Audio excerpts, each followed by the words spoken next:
Good morning, everyone. Yes, I get repetitive with my shirts. I usually have favorites, but okay. You'll have to excuse me.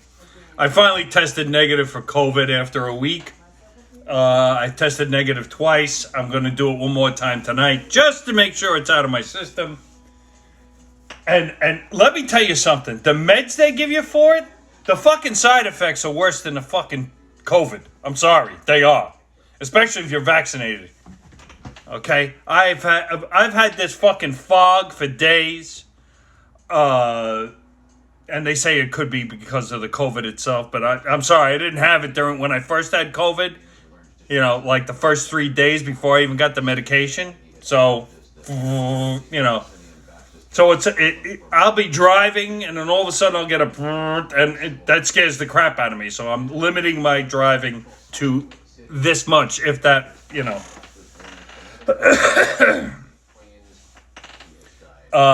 That's number one. Number two, now I have to get rid of the cold I originally started off with. Also, an update on the shooting, in case you didn't see it on the news or are just following me on this. And the reason I haven't updated anything is because I've been sick.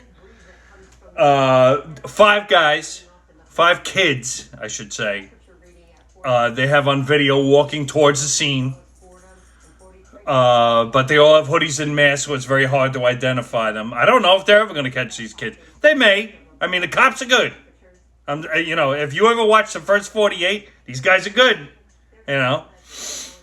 But you know they're not going to rat on each other. So they had talked to the intended target, who they believe the intended target was, and he's had many beefs over the last few months. I guess during the summer too. And now they're extracting revenge or whatever. I don't get these kids. When I was a kid, or I'm sure the majority of you, when you were kids who were, especially my age, never thought that if you got into a fight or some kind of beef, you settled it right then and there. You fought. No knives, no guns, You never thought of months later finding a gun or acquiring a gun or finding one in your house and going to shoot the kid. I don't know when this mentality changed. If it's movies, if it's TV, if it's video, I don't know what it is. But something changed in these kids, and it's getting dangerous. And somebody better do something about it. Booyah.